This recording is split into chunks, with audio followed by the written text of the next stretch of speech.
तो hello friend, कैसे हैं आप लोग। तो फाइनली आज हम लोग बात करने वाले हैं how to find highest common factor. जी हाँ दोस्तों, एचसीएफ कैसे हम लोग निकालते हैं इसके बारे में हम लोग बात करने वाले हैं। तो जो भी स्टूडेंट जिनको एचसीएफ निकालने में दिक्कत परेशानी होती है वो इस वीडियो को जरूर देखिएगा।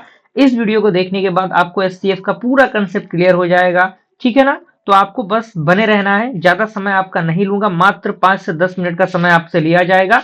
उसके बाद आप एचसीएफ के सवाल को चुटकी बजाते सॉल्व कर लेंगे। ठीक है। तो आइए स्टार्ट करते हैं, लेकिन उससे पहले छोटा सा रिकमेंडेशन है आपके लिए कि अगर आपने हमारे इस चैनल को सब्सक्राइब नहीं किया है तो जल्द से जल्द चैनल को सब्सक्राइब करके बेल आइकन को प्रेस करिए और सपोर्ट दिखाइए हमारे इस चैनल को, ताकि और भी बेहतर से बेहतरीन कंटेंट प्रोवाइड करने में मुझे भी मोटिवेशन मिले। ठीक है। तो सबसे पहले पॉइंट ये आता है कि आखिर एचसीएफ होता क्या है।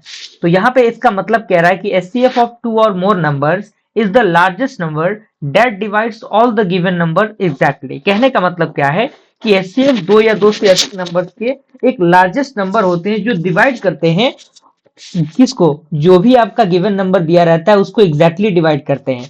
अब इससे क्या समझ में आया नहीं आया उससे मतलब नहीं है, डायरेक्टली क्वेश्चन पे हम आते हैं, वहां से आपको चीजें एग्जैक्टली समझ में आएंगी। एग्जाम्पल नंबर 1 है, हमें एचसीएफ निकालना है 8 और 12 का। ठीक है। तो सबसे पहले फैक्टर हमें निकालना होगा, क्योंकि आपको पता है कि इसके अंदर एक टर्म आ रहा है फैक्टर।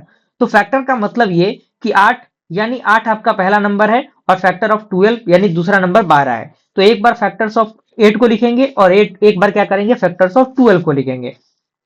अब फैक्टर्स ऑफ 8 का मतलब क्या, कि कौन कौन से ऐसे नंबर जिनके टेबल में 8 आता है, या फिर 8 को हम डिवाइड करेंगे तो किस तरीके से हम उसका फॉर्मेशन कर सकते हैं, यानी किस किस नंबर से वो डिवाइड हो जाएगा। तो सबसे पहले आपको पता है कि 1 से 8 डिवाइड हो जाएगा, 2 से 8 डिवाइड हो जाएगा, 4 से डिवाइड हो जाएगा, 8 से डिवाइड हो जाएगा। कहने का मतलब क्या है कि दूसरे वर्ड में हम ये भी कह सकते हैं कि एक के टेबल में 8 आता है, दो के टेबल में 8 आता है, चार के टेबल में आता है। ठीक है। तो यहां से आपने देखा क्या कि 8 के टेबल में भी 8 आता है। क्या इसके अलावा कोई नंबर है जिसके टेबल में 8 आता है? बिल्कुल नहीं। अगर हम फैक्टर ऑफ 12 की बात करें तो 1 के टेबल में 12 आता है, 2 के टेबल में 12 आता है, उसके बाद 3 के टेबल में आता है, 4 के टेबल में भी 12 आता है। क्या 5 के टेबल में 12 आता है? बिल्कुल नहीं। तो हम यहाँ पे 5 नहीं लेंगे।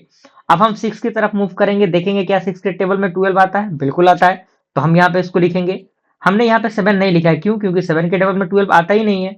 8 के टेबल में भी 12 नहीं आता है, 9 के टेबल में भी नहीं आता है, 10th में भी नहीं आता है, उसके बाद 11th में भी नहीं आता है। देन 12 एक लास्ट ऐसा नंबर होगा जिसके टेबल में 12 आता है। तो यहां से हमें करना क्या है, हमें कॉमन फैक्टर्स लिखने हैं। कॉमन फैक्टर्स मतलब क्या, कि वैसे नंबर्स जो दोनों आपके फैक्टर्स हमने निकाले हैं, जैसे ये फैक्टर हमने निकाला है और ये फैक्टर निकाला है, दोनों में कॉमन क्या है। तो दोनों में आप देखेंगे कि 1, 2 और 4 ये दोनों में कॉमन है। तो हमने यहाँ पे 1, 2 और 4 लिख लिया। अब इसमें हमें देखना है कि हाईएस्ट कौन है, यानी बड़ा नंबर कौन है। तो 4 चूंकि आपका बड़ा नंबर है तो आपका एचसीएफ क्या हो जाएगा, 4 हो जाएगा। क्लियर? कोई दिक्कत परेशानी आपको नहीं होनी चाहिए। ओके। हमने क्या किया, सबसे पहले दोनों नंबर्स के फैक्टर्स हमने लिखे। उसमें हमने देखा कि दोनों में कॉमन नंबर कौन है, तो 1, 2 और 4 आ रहा था। अब उसमें हमने देखा कि 1, 2 और 4 में सबसे बड़ा नंबर कौन है, तो 4 है। तो आपका एचसीएफ क्या हो जाएगा, 4 हो जाएगा। ठीक है। अब यहाँ पे आपके सामने कुछ क्वेश्चंस दिए गए हैं प्रैक्टिस के लिए। तो क्वेश्चन नंबर 1 का सॉल्यूशन मैं आपके सामने यहाँ पे लिखने की कोशिश करूंगा। ठीक है। तो क्वेश्चन नंबर 1 मैं यहाँ पे सॉल्व कर रहा हूं, आप भी साथ साथ सॉल्व करिएगा। वीडियो को पॉज करके आप लोग सॉल्व करके देख सकते हैं। तो यहाँ पे आपका नंबर कितना दिया है, 20 दिया है। तो हमने यहाँ पे क्या किया है, 20 लिख लिया। 20 का हमें क्या करना है, सबसे पहले 20 का हमें फैक्टर लिखना है। उसके बाद नंबर दूसरा क्या आपका 28 है, यानी 28 है। ठीक है। 28 आपका यहाँ पे हो गया। तो 20 और 28 का फैक्टर लिखना है। तो एक के टेबल में 20 आता है। ध्यान रहे हमें छोटे नंबर से स्टार्ट करना है। 2 के टेबल में 20 आता है, 3 के टेबल में नहीं आता, 4 के टेबल में आता है, उसके बाद 5 के टेबल में आता है 20। ठीक है। 6 के टेबल में 20 आता है, नहीं आता है। 7 में भी नहीं आता है, 8 में भी नहीं आता है, 9 में भी नहीं, 10 में आता है 20। ठीक है। तो 10th हमने लिख दिया। उसके बाद 11, 12, 13, 14, 15, 16, 17। अब लास्ट में आप 20 टर्म पे जाएंगे, यानी 20 पे जाएंगे, तभी 20 के टेबल में ही आपका 20 आता है। ठीक है।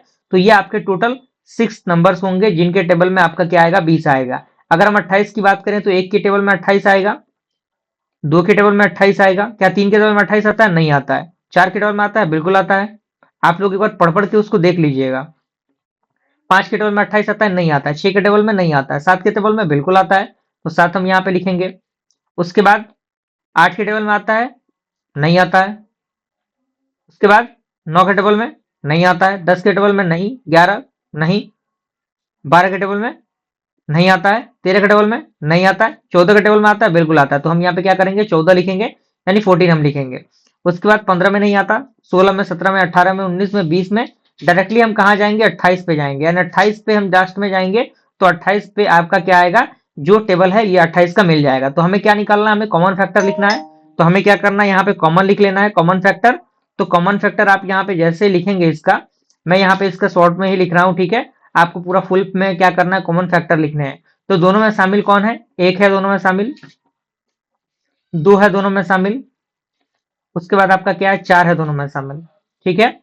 उसके बाद आपका क्या है, इसके अलावा कोई नंबर जो दोनों में शामिल है, नहीं है, दोनों में शामिल कोई नहीं। तो इसके बाद यहाँ पे हाईएस्ट क्या है, हाईएस्ट आप देखेंगे कि हाईएस्ट जो नंबर है आपका क्या है, हाईएस्ट नंबर आपका 4 है। तो जो एचसीएफ हो जाएगा आपका क्या हो जाएगा, एचसीएफ क्या हो जाएगा, एचसीएफ क्या हो जाएगा आपका, एचसीएफ आपका 4 हो जाएगा, ठीक है। तो इस तरीके से हमें क्या करना है, इस प्रकार के जो क्वेश्चंस हैं उनको सॉल्व करने हैं। तो बाकी के क्वेश्चन आपको खुद से प्रैक्टिस करना है।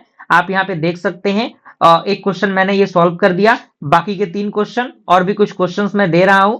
यहाँ पे आप देखिए, यहाँ पे 5 क्वेश्चन, तो ये सारे क्वेश्चंस आपको प्रैक्टिस कर लेने हैं, जिससे कि आपको इस प्रकार के क्वेश्चन को सॉल्व करने में कोई दिक्कत परेशानी आपको नहीं होगी, ठीक है। तो ये तो हमारा 2 डिजिट वाला था, 3 डिजिट का अगर आएगा तब भी हम वही करेंगे। और एक तरीका और भी होता है प्राइम फैक्टराइजेशन से, तो उस तरीके को भी अप्लाई करके आप एचसीएफ निकाल सकते हैं, ठीक है। तो यहाँ पे 3 डिजिट वाला आपके सामने दिया हुआ है, आप इसका देखिएगा। 3 डिजिट में क्या करना है, 3 डिजिट में वही काम करना है, हमें वही चीज हमें करना है, step by step rule follow करना है, और हमें जो आंसर है मिल जाएगा, कोई दिक्कत परेशानी आपको नहीं होगी। प्रैक्टिस करिए, क्वेश्चंस दिए गए हैं, आपको अच्छी तरीके से प्रैक्टिस कर लेना है। वीडियो पसंद आया लाइक जरूर करिएगा, मिलते हैं अगली वीडियो में, थैंक यू।